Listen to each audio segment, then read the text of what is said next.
Welcome to the Big Smith News Watch. This is Focus. My name is Savitri Lakram. Today we're here with the Director of the Competition and Consumer Affairs Commission, Mr. Anil Sukhdeo. Hi, thanks again, Savitri. Welcome to all our viewers. Glad to have you guys back. Today we have a very interesting topic that we're going to speak about, something that's germane to everyone in the country, and especially now where we're headed and the plans that the government has for the people of Guyana. It's something that's of special interest to a number of persons. You can go ahead and tell them what we're going to talk about today, Savitri. Okay, before we proceed, could you tell us a bit about the Commission and its works? Of course. So the Guyana Competition and Consumer Affairs Commission is a state-funded agency. We're an enforcement/regulatory body under the Ministry of Tourism, Industry and Commerce, and we're responsible for consumer protection and competition protection in Guyana. Thank you very much. So today we'll be discussing this little booklet here. Mr. Sukhdeo, this is property of the Competition and Consumer Affairs Commission, right? All right, so the first topic is that of acquiring land. Right, so today we'll talk about this, as you said, our home builders roadmap. So the home building is one of the most significant investment that Guyanese family can make. So that process is quite lengthy. It can take a number of years, sometimes even decades, and everyone's invested in that in Guyana. So we want to protect you during that process because it takes a number of years, as I said, and we want to protect you every step of the way because, again, it's probably the most significant investment for most Guyanese families. Second would only, I imagine, being a car transportation, right? Most people will go to transportation as a second major investment. So we're going to focus on the number one investment, the building of your home. So where do we begin when we want to build a home, Savitri? We first acquire a land We legally. have to, right? We have to acquire land. Now let's say that your family, you're beginning your family, you don't have access to land. How do you think one gets access to land to build their home upon? So I believe our first step is to apply for one through the Ministry of Housing, Right. or to purchase a private land from someone. Right. So there are a number of ways you can acquire land, and like Savitri would have said, you can go through the Ministry of Housing process, but there are, of course, conditions to that process. One, I believe if there's a minimum age limit currently, and secondly, you must not be the owner of a property, if I am correct. Right. And that process takes a number of years too. And then there are a number of categories you can fall into depending on what your income is. Privately, so the restrictions on private purchases are quite different. It's essentially whether or not you can afford the land that you're looking into. So it's essentially monetarily, and if there was any legal impediments on that land that you're seeking to acquire. But the majority of persons, of course, go for the Ministry of Housing house lots, and I believe they have homes now. Am I correct? Yeah, they do have young professional homes that are already built. So you don't necessarily need to just acquire a land and then you have to spend maybe a few years more to build that home up. Yes, depending on finances and all of that. And there's actually a third way in which you can acquire land in Guyana. You can go through the Guyana Lands and Survey with institutions there. So you can approach them. Usually have lands for lease, etc. A number of purposes. So you can approach the Lands and Surveys institutions to see what may be available and what the purpose that land can be used for. Okay. So after we acquire this land, what next do you think we're ready to build our home? What should we just go let's go dig our foundation and set it up? What do you think the next step is? Okay, so I did read your booklet. So it says planning with your architect. Right. So we're not all gonna go all willy-nilly and we're gonna put this house up here and just start digging our foundation or whatever. You really want to plan what you're gonna build on the land that you have, because maybe you have plans for the future And then you have requirements by your local NDCs and your municipalities on how you can actually go about constructing your home. So for instance, drainage might be an issue. The distance from your fence is also a requirement. You shouldn't be too close to your neighbor's property. The height of the fence, etc. The size of the drainage structures in front of you. There are a number of legal requirements that you must adhere to when you are constructing your home. And then apart from that, there might be a certain aesthetic you want, certain look to your house. You really want to plan with an architect to achieve that look or aesthetic. And then also again, the legal requirements. So it's good to plan your land space and land use too. Maybe you want to expand later. Maybe you don't have money for, let's say, 2 or 3 stories, and you just want to plan to have 1 story established. So planning, there's a lot of considerations and things to think about when you're planning with your architect. Again, you don't want to go and just build something and then 5 years down the road or 2 weeks down the road, you have the local authorities coming to say, oh, you need to take this structure down or part of the structure because it's not in accordance to the the established rules within the area. Okay. So please plan with your architect. It's gonna save you a lot of time and money now and in the future. Thank you. The third step I'm seeing here is the approval of plan. Right. So assuming that you would have worked with an architect or an engineer or someone that's qualified to help you draft that plan, you're gonna have to approach the local NDC or your local municipality or authority to have that plan approved. Because if were you to build without the approval of the governing authority, it can be demolished. Again, because of what I would have previously said, is that it's not in accordance with what the requirement is for building a structure there. So you need to after you get that plan, you need to get that plan approved by the governing authority of the area. And this, of course, there are a number of benefits to this. It helps the everyone that's living there to formalize and structure what's being built in your community. So it enhances the value because of that, and the safety and the quality of life within the neighborhood. Because you don't want anyone to just go through a structure up. The structure's unsafe. The structure's not. It could be a commercial structure that shouldn't be in that certain area. So all of these, you need approval, especially because it leads to better quality of life. So we got our approval. What then do you think we should just go ahead and build now? What? No, of course not. We then select a contractor. Right. So you want to select a contractor.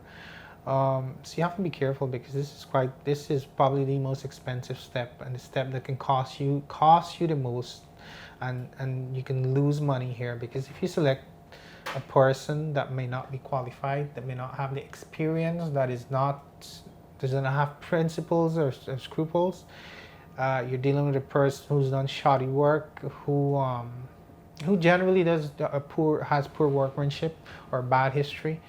You're going to lose time, you're going to lose money, and you're going to lose a lot of sleep. So when you're selecting a contractor, what you need to do is, do you have some suggestions on how to select a contractor? What do you think a normal person should do in that case? I believe that recommendations play an important part. Of course, 100%. So you can ask for recommendations from persons that you know. You could go to your friends, your family, who may have had work done recently, like, hey, cause I'm looking to build my home. I saw you would have done this small piece of work here. Do you have a recommendation? Who did this? Would you recommend this person? Were they good to work with? The quality is superb, or isn't it? So you take recommendations from trusted sources, and you can also take recommendations from persons, while not necessarily close to you, but you respect what they might have to say. You can still take those recommendations. And then you can also look at previous works. So when you get the name of that person, you can ask them, okay, what else did you work on, or who did you work with? Can I see a sample of that? Can you show me some pictures? So you kind of check into the background of that person to see if their work is of good quality, and what kind of relationships they might have had with their previous customers. So you please do check around again, because once you commit there, it's again a significant amount of money and time that you're going to commit and put into that, and you don't want to lose that. It's your home, right? The majority of persons in Guyana, that's what they work towards. They work towards owning their home and land, so you want to be protected every step of the way.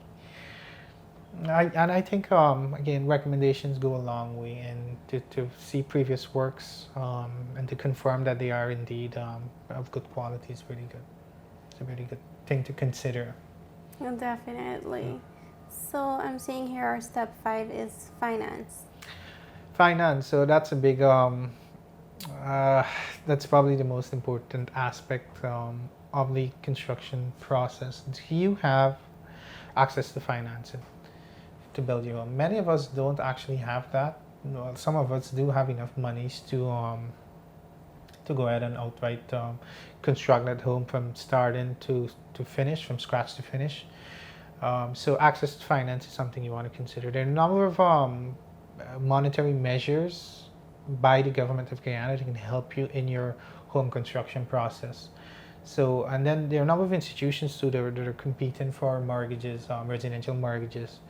So I would recommend that you take a look at those institutions and what they're offering and what the terms are. Take your time, go to multiple institutions, hear what the payment period is, what the interest rate would be, and then there's something called mortgages interest relief, where it's of course an initiative by the government of Guyana, where you can actually get back some of the money. Where you to take out the loan, you'd get back some of the money on the interest that you would have paid.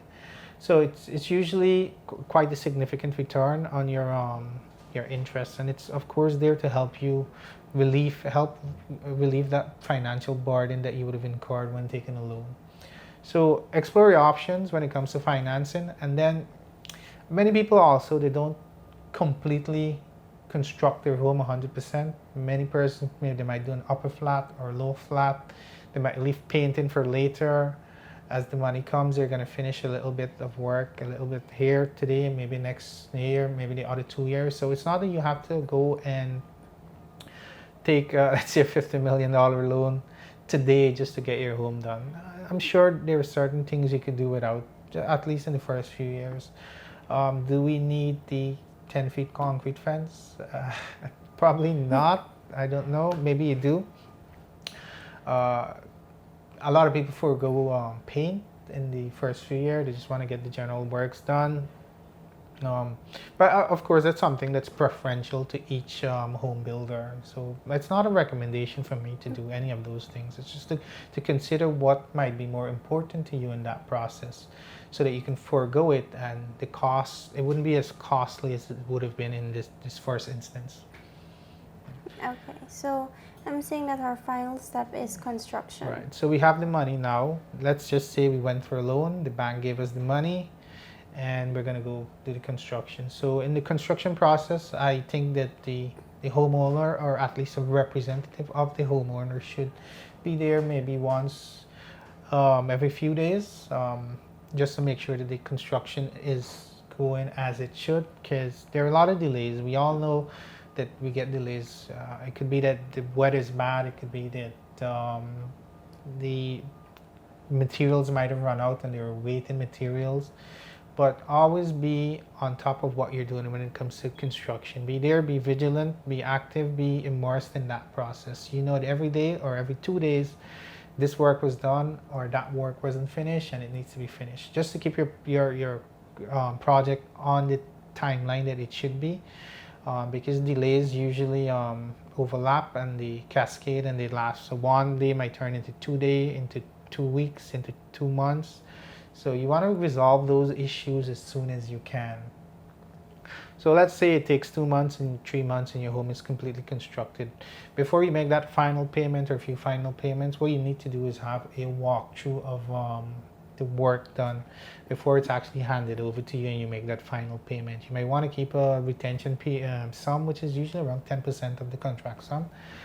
So you walk through, you make sure that let's say the fittings are there, the lights are working, the house is painted as it should be, the doors are properly aligned. So you take a very detailed walkthrough of the home with your contractor to say this is okay or this is not okay. And if you find something that's not okay and you have monies outstanding to him, you're going to say, well, we need to fix this. This is not what it should be. This is not what we agreed upon. So you're going to fix this before I pay over that final sum to you. And that there is essentially the entire home builders process from start to finish. Of course, it's a brief. What we have in detail, and I'd recommend you take a look at our website. And we have this booklet there. It's free. We also have hard copies at our office. Should you want a hard copy, you can come into us at the Safari Exhibition Center and ask for the Competition and Consumer Affairs Commission. And again, it's also online for those of you who want to access this online. It's on our website at ccac.gov.gy. Okay. Before we wrap up, could you tell us how does the CCAC fit into all of this? Because based on my knowledge, we're aware of the ministry's involvement with the housing and all of that, and the NDC's involvement with them approving your plans and all of that.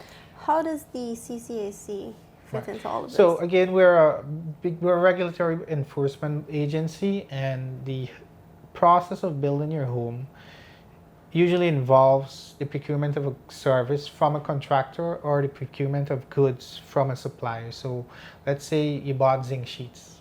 The zinc sheets aren't good, or hollow blocks. The hollow blocks aren't what they should be. The pressure per square inch isn't up to the standard it should be. Or the zinc, it may have corroded after a year or two. So as a consumer, you have an expectation for a good, especially when it comes to a house, to last a certain period of time. And when that expectation is not fulfilled because of defective goods, you as a consumer, you have rights that are to be protected, and we are that agency that are going to protect. We're going to protect those rights for you. And it's the same with the service. You hire a contractor. Your contractor is supposed to build a house to this specification, and he would have deviated, and he's not willing to take responsibility for that deviation. You can come to us again, because that's a breach of your rights. Again, if it's written and it's explicit that this is what should have been done and it's not done. So you have protection under the Competition and Consumer Affairs Commission. Okay, that's it for today. Thank you for having us. Thank you for being here.